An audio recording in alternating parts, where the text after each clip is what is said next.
Hello दोस्तों, आज हम बात करेंगे यदि किसी व्यक्ति को बर्फ से सिकाई करनी है या कोल्ड फर्मेंटेशन करना है तो क्या इंपॉर्टेंट टिप्स या प्रिकॉशंस का ध्यान रखने की आवश्यकता है।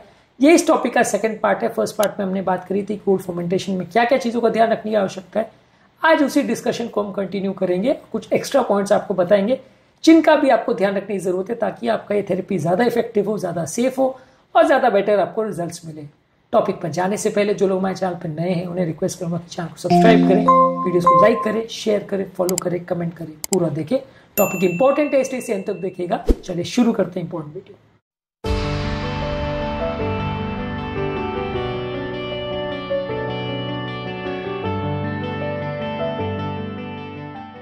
सबसे पहले कि आप कोशिश करिए कि अगर आपको एलर्जिक रिएक्शन है या पहले आपको किसी कमर्शियल आइस पैक लगाने के बाद एलर्जिक रिएक्शन हुआ है तो वापस से टेस्ट करने के बाद ही उसको लगाएं, नहीं तो मत लगाइए। अगर पहले आपको रिएक्शन हो चुका है तो दोबारा उसमें एक्सपेरिमेंट मत करिए, नहीं तो आपको फायदे के बदले उल्टा नुकसान होगा। इसके अलावा कोशिश करिए कि जब आप ठंडे पानी से सिकाई करें या बर्फ से सिकाई करें तो पहले 48 घंटे में आपको सबसे ज्यादा फायदा मिलेगा क्योंकि वो पेन और सूजन को कम करेगा।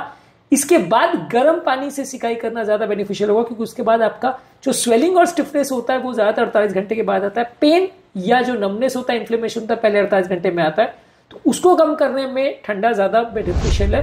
48 घंटे के बाद गर्म से सिकाई ज्यादा बेनिफिशियल है। तो इसलिए कब यूज करना है थोड़ा आपको पता होना चाहिए। अगर आप ठंडे से सिकाई 4 दिन या 15 दिन के बाद करते हैं तो उतना फायदा नहीं होगा। गर्म से सिकाई शुरुआती पीरियड में करेंगे तो नुकसान हो सकता है, तो इसलिए थोड़ा टाइमिंग का भी विशेष ध्यान रखिए। इसके अलावा कोशिश करिए कि जो भी मटेरियल आप प्रयोग कर रहे हैं वो क्लीन हो। अगर आपने जो कपड़े का प्रयोग किया है या जो टॉवल का प्रयोग किया है वो इन्फेक्टेड है, कंटामिनेटेड है, तो उससे पेशेंट को खासकर खुले घाव में या खासकर रीसेंट इन्फेक्शन वाले पेशेंट में इन्फेक्शन बढ़ने का चांस हो सकता है, प्रॉब्लम्स होने का चांस हो सकता है। और खासकर अगर आपने ओपन वुंड या सेंसिटिव स्किन वाले पेशेंट में इसका प्रयोग किया तो नुकसान भी हो सकता है। तो इसलिए कोशिश करिए कि जो भी आप सिकाई कर रहे हैं वो प्रॉपरली क्लीन कपड़ों और टॉवल के साथ ही करें, किसी गंदे कपड़े के साथ मत करिए, नहीं तो फायदे के बदले नुकसान होगा। इसके अलावा जो भी आप चीज को यूज कर रहे हैं अगर आपको डिस्कंफर्ट हो रहा है या प्रॉब्लम हो रही है तो तुरंत उसको हटा दें। जहां तक आपको कंफर्टेबल लग रहा है तभी तक उसका प्रयोग करिए। यदि आपको वहां पे सीवियर डिस्कंफर्ट, पेन हो रहा है या बहुत ज्यादा वो एरिया ठंडा हो रहा है या सुन पड़ रहा है तो उसको हटा दीजिए। इसका मतलब वो नेगेटिव साइन है, वहां पे फायदा नहीं होगा। ऐसा नहीं है कि बर्फ को लगा कर छोड़ दिया फिर स्किन का जो होगा देखा जाएगा, छोड़ दिया, वैसा नहीं चलेगा। आपको ध्यान देने की आवश्यकता है कि वो एरिया में दर्द या सूजन या कुछ प्रॉब्लम तो नहीं आ रही। अगर ऐसा हो रहा है तो उसको अवॉइड करिए, वहां पे सिकाई उस समय रुक जाइए, फिर थोड़ी देर बाद रीस्टार्ट करिए। इसके अलावा स्किन का डायरेक्ट कांटेक्ट आइस से नहीं होना चाहिए। ऐसा कपड़ा मत प्रयोग करिए जो बहुत ज्यादा पतला हो, जो ये अलाउ कर रहा हो कि स्किन डायरेक्टली आइस के संपर्क में आए, या ऐसा कपड़ा जिसमें लीक कर रहा हो तो डायरेक्टली बर्फ या उसका पानी आपके कपड़ों पर आ रहा है या आपके घाव पर आ रहा है, तो वैसा मत करने दीजिए, नहीं तो वो बर्फ आपके लिए नुकसानदायक है। बीच में जो कपड़ा होना चाहिए वो सफिशिएंट थिकनेस का होना चाहिए, प्रेफरेबली या तो कोल्ड वाटर बैग्स हो या तौलिया वगैरह हो तो उसका प्रयोग करिए। जो लोग को 1 या 2 बार सिकाई करनी हो वो तौलिए का प्रयोग वगैरह कर सकते हैं। जो लोग को बार बार सिकाई करनी हो वो इस पैक्स का ही प्रॉपर प्रयोग करें क्योंकि उनकी थिकनेस अप्रोप्रिएटली फिक्स रहती है।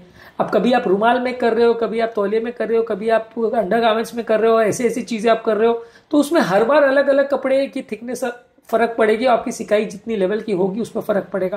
तो अलग अलग कंसिस्टेंसी के कपड़ों को प्रयोग करने के बदले हॉट वाटर बैग या कोल्ड वाटर बैग इसको डायरेक्टली प्रयोग करें तो ज्यादा अच्छा है। जिन लोग को रेगुलर करने की आवश्यकता है वो डायरेक्टली पैक खरीद ले तो उसका प्रयोग करें तो ज्यादा अच्छा है।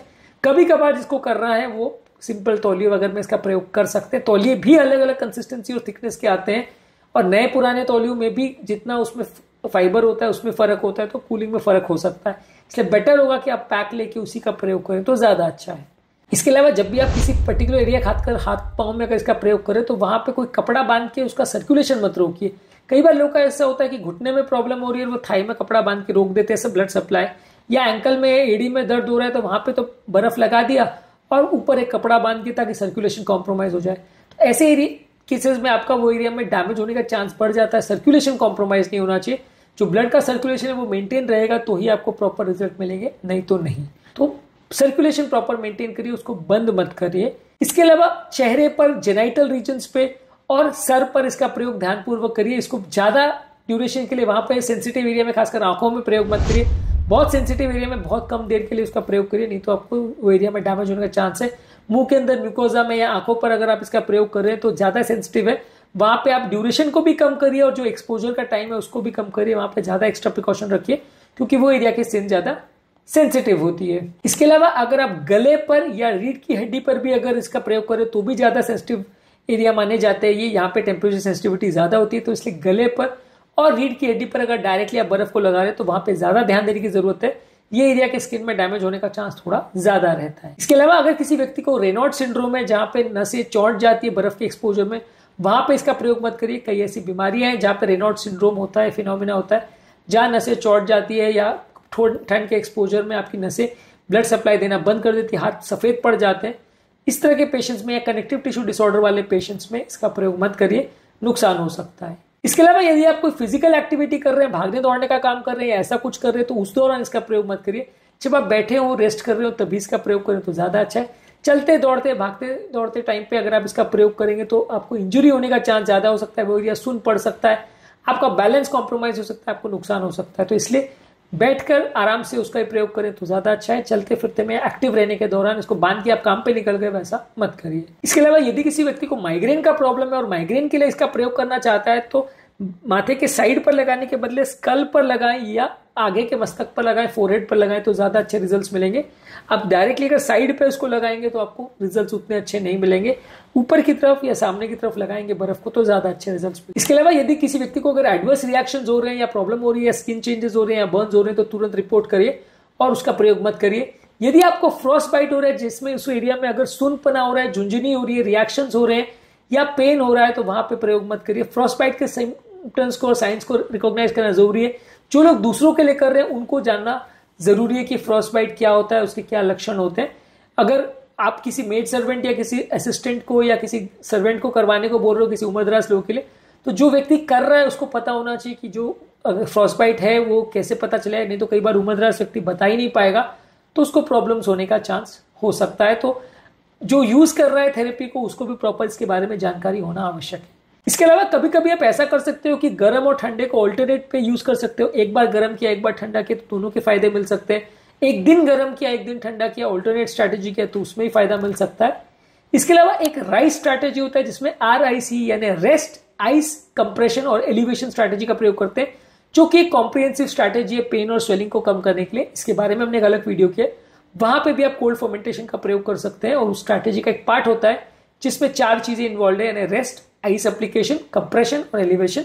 ये स्ट्रैटेजी हम कई बार पेन्स और जॉइंट्स के लिए यूज करते हैं। इस पर भी हमारा एक डिटेल वीडियो है, उसे जरूर चेकआउट करें। उम्मीद करूंगा कि आज के टॉपिक में जहां हमने बात करी प्रिकॉशंस कोल्ड फर्मेंटेशन यानी बर्फ से सिकाई के बारे में, वो आपको पसंद आया होगा। उम्मीद करूंगा कि आज के टॉपिक में कुछ नया जानने को मिला होगा। जो लोग हमारे चैनल पर नए हैं उन्हें रिक्वेस्ट करूंगा कि चैनल को सब्सक्राइब करें, वीडियोस को लाइक करें, शेयर करें, फॉलो करें, कमेंट करें, पूरा देखें।